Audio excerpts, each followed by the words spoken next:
बयोला त्रास देत नाही आहे, पण आता तुमच्याकडूनही तुमचा बाबा जर हिरावून घेतला कोणी तर तुम्हाला पण राग येणं ऑब्व्हियस आहे. So I think that is my on journey की लोकांना माझी ईर्ष्या यावी आणि राग यावं हीच माझ्या कामाची पावती आहे. एखादी खलनायिका किंवा विलन किंवा ग्रेशेड तेव्हाच होऊ शकते जेव्हा नायिका एवढ्या दमदार दर्जाची आहे. हॅलो नमस्कार फ्रेंड्स, मी मज्जाची नीलम. छोट्या वयोची मोठी स्वप्न या मालिकेच्या सेटवर आली आहे आणि माझ्यासोबत इरा आहे. कशी आहेस? मी मस्त आहे, तू कशी आहेस? एकदम मस्त. मालिकेचे 600 भाग पूर्ण झाले. Right. किती आनंद होतोय, काय एक्साइटमेंट लेवल आहे सध्या? मला खूप भारी वाटतंय. म्हणजे आय थिंक मला बिलीव्ह होत नाही आहे की आपण या टप्प्यापर्यंत पोचलो आहे. पण अगदी ह्याच्यामध्ये सगळ्यांचं तेवढंच सहकार्य आहे आणि स्पेशली माझं जे कॅरेक्टर आहे तर 300 भाग मी पूर्ण केलेत. आणि या अगोदर लहान इरा आपली जी होती अनुष्का, जी आली आता, सो तिने हा प्रवास ऑब्व्हियसली तिने मला कॉपरेशन दिलं आहे. त्यामुळे तिचं जे मोठेपणीचं पात्र आहे ते मी फॉलोअप करू शकले. I guess so. पण प्रचंड ग्रेटफुल वाटतं आहे, खुश वाटतं आहे आणि असे अजून भाग करायचे आहेत. म्हणजे अजून बयोला त्रास द्यायचा आहे.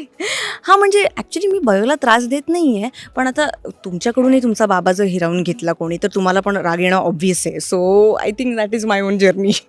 पण रुचा आणि इरा यात किती साम्य आहे का खूपच डिफरंट? खूप डिफरन्स आहे मी तर म्हणेन. कारण की आता फायनली मला 1 वर्षभर होतं आहे की मी इरा करते आहे. आणि जेव्हा इरा स्टार्टिंगला हे पात्र जेव्हा माझ्याकडे आलेलं तेव्हा मी हे चूज केलं कारण की मला जी इराची इंटेन्सिटी आहे किंवा तिचा जो एक प्रवास आहे, एक फॅमिली ट्रॉमा असो किंवा लोकांची वागणूक असो किंवा बयोप्रतीचा राग असो, सो इरा इज लाइक दिस रोज, तो वो ब्यूटिफुल भी है, उसमें कांटे भी है. तर पण वो महकती, एक महक छोड़ के जाती है. So that is what I like about her. So it has been a wonderful experience to play her. आणि दुसरं म्हणजे फरक खूप आहे कारण की इरा आपली फटकन बोलते, विचार करत नाही अगदी, आणि तिला जे हवं आहे ते ती ॲट एनी कॉस्ट जाऊन करते, जे मी पर्सनली नाही आहे. मी खूप लविंग तर इरा पण आहे, पण मुफट जो बोलते तर ते मला नाही आहेत. पण शिकते, थोडंसं मुफट पण असलं पाहिजे आजकाल इकडे तिकडे. हो, आम्ही सोशल मीडियावर बघतो तू सायकोलॉजिकल टिप्स देते You किंवा see my टर्म्स. Yes. ते किंवा तुला चित्रकलेची खूप आवड आहे, तू खूप छान चित्रकार आहे. मग हे सगळं कसं मॅनेज करते? हे सगळं म्हणजे आता जसं आपलं शूटिंग तर रोजच असतं, पण जेव्हा कधी मला वेळ मिळतो आणि मी लिहिते, मला लिहायला आवडतं. आणि ऑफकोर्स मी सायकॉलॉजीचं शिक्षण घेतलं आहे, शिवाय मी एक प्रोफेशनल पेंटर आहे. सो ऑलरेडी खूप सारी कलाकारी डोक्यात सुरू असते 24/7. सो जेव्हा जेव्हा मला वेळ मिळतो तेव्हा तेव्हा मी प्रेक्षकांना किंवा मला जे बघतायत किंवा जगाला काही जर बेटर देऊ शकते ते देण्याचा प्रयत्न करते. That's it. अच्छा, इराला असं काही तुला सायकोलॉजिकल टर्म्स द्यायचं असेल किंवा काहीतरी शब्दात मांडायचं असेल तर तू कसं मांडशील? माझी इरा आहे ना, ती इतकी गोड आहे ना, ते इनोसंट बाळ आहे. ते फक्त असं आहे की कधी कधी होतं ना की सगळे लोक इराला थोडेसे म्हणतात ना वाईट वगैरे बोलतात किंवा रागराग करतात. पण विलन किंवा ग्रे शेड करण्याचा हाच भाग आहे की ग्रे शेड करणारी लोकं खूप वेळेला आपल्या रिअल लाईफमध्ये पण आपल्याला भेटतात. आणि ही जी दुखरी माणसं असतात ना, ही आयुष्याच्या एका वेगात कुठेतरी मागे पडून जातात आणि त्यामुळे ती एकटी पडतात. आणि जेव्हा पण माणूस एकटं पडतं तो थोडासा कडवट होतो. सो मला इरासाठी लोकांना सांगण्याची गरज आहे. मला इराला काहीच सांगायचं नाही आहे, तिला फक्त ऐकून घ्यायची गरज आहे. कधी कधी माणसाला मोकळं व्हायचं असतं आणि ते जेव्हा माणसाला मिळत नाही ना तेव्हा तो इरासारखा थोडा कडवट होतो. सो थोडंसं तिला ऐकून घ्या, थोडंसं तिला समजून घ्या, बस बच्ची अपनी अच्छी आहे. बाकी जसं तू बोलली की ग्रे शेड असते, ग्रे शेड असल्यावर कमेंट्स वगैरे काही काही येतच असतात निगेटिव्ह, तसं किती सोशल मीडियावरतं असं? ऑनेस्टली जर तुम्ही आपले व्हिडिओज किंवा जे यूट्यूबवर जे काही चंक्स येतात ते बघाल तर त्यात मला भरपूर शिव्यागाळ किंवा भरपूर मारहाण, शाब्दिक मारहाण आहे. पण अगेन बिकॉज हे माझं काम आहे, तर विलनला शिव्या पडणं जे त्याचं काम आहे किंवा ग्रे शेडला शिव्या पडणं ही माझ्यासाठी पावती आहे माझ्या कामाशी. सो मला कमाल वाटतं जेव्हा मला लोक म्हणतात की तुला मुस्काटच मारली पाहिजे किंवा तुझ्या कमरेत लातच घातली पाहिजे. मला एक इन्सिडेंट आठवतं. मी रिसेंटली दीनानाथला गेलेले आणि तिकडे एक बाई आली आणि तिने येऊन मला एकदम असं गच्च पकडलं आणि शिले तू इरा आहेस ना.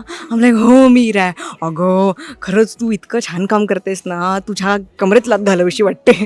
So it was like a blow on to me. पण ऑनेस्टली स्पीकिंग मला ते इतकं भारी वाटलं कारण की may be working so hard की लोकांना माझी ईर्ष्या यावी आणि राग यावं, हीच माझ्या कामाची पावती आहे. बाकी इंस्टाग्रामवर तर mostly because of my content जर तुम्ही बघत असाल तर पॉझिटिव्ह रिस्पॉन्स आहे. आणि अगदीच इराचे चाहते पण आहेत, सो ते मेसेज करतात की येस भूमिका आवडते, किंवा खरंच तुझा कशाहून राग येतो.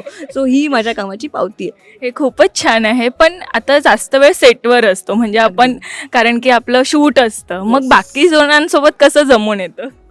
मी ऑनेस्टली जेव्हा मी काम करते किंवा मी सेटवर असते तर मी जास्त बोलत नाही. म्हणजे जास्त म्हणजे मी असते पण मी नसते.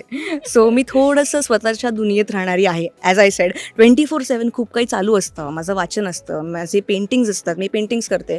सो सगळ्यांशी मस्त आहे.